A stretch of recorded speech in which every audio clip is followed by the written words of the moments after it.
मैं doctor R के चमार बोध, सोशल एक्टिविस्ट, वसंत कुंज, दिल्ली। साथियों, मैं अभी भारत में होने जा रही 2021 की जनगणना एवं जातियों की गणना के बारे में ये कुछ बातें आपके सामने रख रहा हूँ।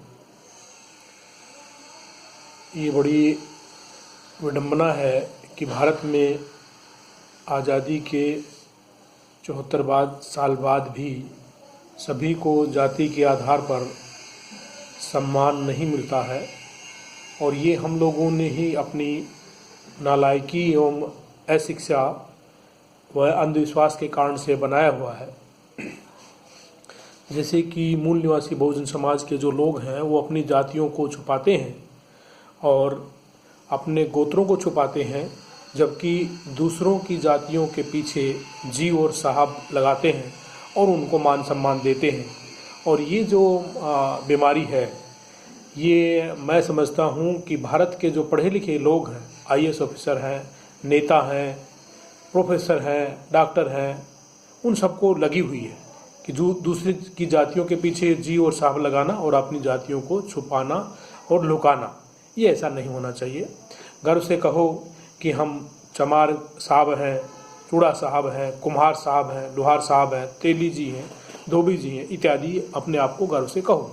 क्योंकि हमारे जो डरपोक जो लोग हैं वो कहते हैं यदि हम ऐसा अपने नाम के पीछे जी और साहब लगाएंगे तो जातिवाद बढ़ जाएगा, लेकिन दूसरे ही पल एकदम से पलट करके कहते हैं कि दूसरों को हम ऐसे पुकारेंगे तो वो नहीं लगेगा। तो ये बेईमानी है, और हमको भारत के संविधान का सम्मान करना चाहिए। और हमको जो ये देना, ये संविधान की किताब है ना, और हमको भारत के संविधान के जो आर्टिकल 13 से लेकर के और आर्टिकल 18 तक, जो कि समानता की बात करता है, के हिसाब से अपने को भी जी और साहब लगाना है। जैसे कि अभी जनगणना होगी तो उसके अंदर सभी की जातियां लिखी जाएंगी, और जाति की संख्या के आधार पर ही हमको संविधान में अधिकार मिले हुए हैं, और सभी को ये अधिकार इस पे मिले हुए हैं। लेकिन जो चुटकी भर जो लोग हैं, जो यहाँ चींटियों की जैसी संख्या के अंदर जो लोग हैं, जो कि उछल के कूद के अपनी जाति बताते हैं और अपने जाति के पीछे जी और साहब लगाते हैं और हमसे भी लगवाते हैं, वो लोग यहाँ पर अपने आप को इस तरह के विषय पर चर्चा करने से बचाते हैं, और वो डरते हैं। और हमको जो है, यदि हम ये चर्चा करते हैं, ये एक हेल्दी डिस्कशन करते हैं, तो हमको वो जातिवादी कहते हैं। जबकि यहाँ बात अधिकारों की है, और अधिकार सामाजिक आधार पर मिलते हैं, जाति के आधार पर मिलते हैं। तो हमको अपनी जातियों के बारे में बताना चाहिए, और उनको बड़े गर्व के साथ में हमको पुकारना चाहिए। अभी जनगणना जब होएगी तो उसके अंदर हमको अपनी जाति को के बारे में अच्छे से पता होना चाहिए और उसको ठीक से लगाना चाहिए। वैसे तो यहाँ के भारत सरकार के जो सचिव हैं, मुख्य सचिव हैं, या जिम्मेदार जो अधिकारी हैं, वो बचकियाना हरकतें करते हैं, और वो हमारे जातियों के पीछे ऐसे शब्द लगा देते हैं और जानबूझ के शब्दों से पुकारते हैं, जो कि संसद ने रोक लगा दी है, संविधान में रोक लगी हुई है। तो वो हमारे बहुजन समाज के लिए वो हरिजन शब्द का भी इस्तेमाल करते हैं। यहाँ की जो देशद्रोही सरकारें हैं वो हरिजन शब्द का बार बार इस्तेमाल करती हैं, चौपालों पे ये लिखवाती हैं, या फिर बस्तियों पर लिखती हैं, या फिर जो दिल्ली के अंदर डीटीसी बसें चलती हैं उनके ऊपर लिखते हैं। जबकि ये जो हरिजन जो लोग हैं, ये तो केवल ब्राह्मण के लिए शब्द इस्तेमाल होना चाहिए, क्योंकि जो भगवान की बात करता है, भगवान के बारे में बताता है, उसके नाम का जो खाता है, उसके नाम की कमाई खाता है, हरि के नाम की अगरबत्ती चलाता है, हरि के नाम का लाउड स्पीकर चलाता है, हरि के नाम का घर बना करके ज़िंदगी भर उसमें रहता है, उसका धंधा पानी करता है, वो तो यहाँ पर ब्राह्मण ही है, वही हरिजन है।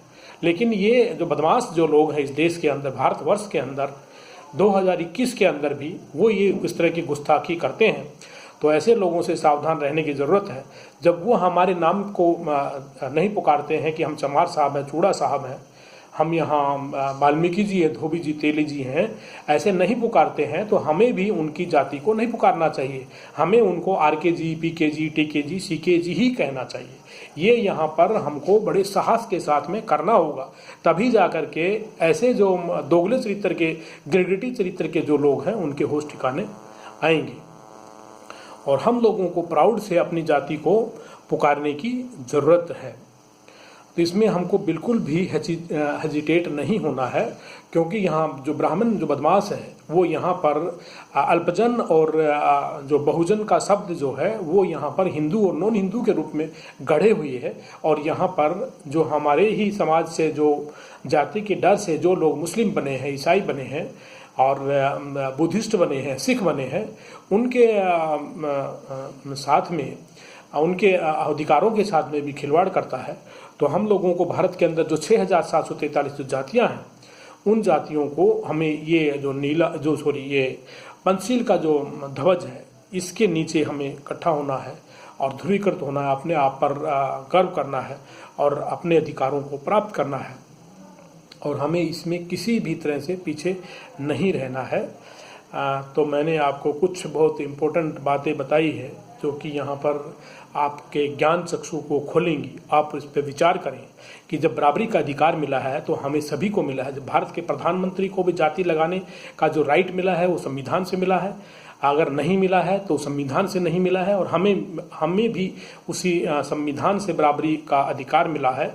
यदि हिंदू धर्म हमें जातियों के रूप में पहचानने से या हमारे साथ मान सम्मान नहीं देने की बात करता है, तो बौद्ध धर्म सबको बराबरी का अधिकार देता है, संविधान बराबरी का अधिकार देता है, कानून बराबरी का अधिकार देता है। जब उसको हम जाति के नाम पे सम्मान दे सकते हैं, तो हम अपने आप को जाति के नाम पे सम्मान क्यों नहीं दे सकते। तो ये सब बातें हैं और ये बहुत गहन इस पर गहन विचार करने की बातें हैं। मैं आप सबका इस तरफ ध्यान दिलाने के लिए आप सबका धन्यवादी हूँ। और आप सब इस बात को सुन करके व्यवहार में लाने के लिए इसके ऊपर चलेंगे और इस पर गहराई से विचार करेंगे। इसी के साथ मैं आपका सबका धन्यवाद करता हूँ, सबको साधुवाद कहता हूँ। जय भीम, जय भारत, नमो बुद्धाय, खुदा हाफिज़।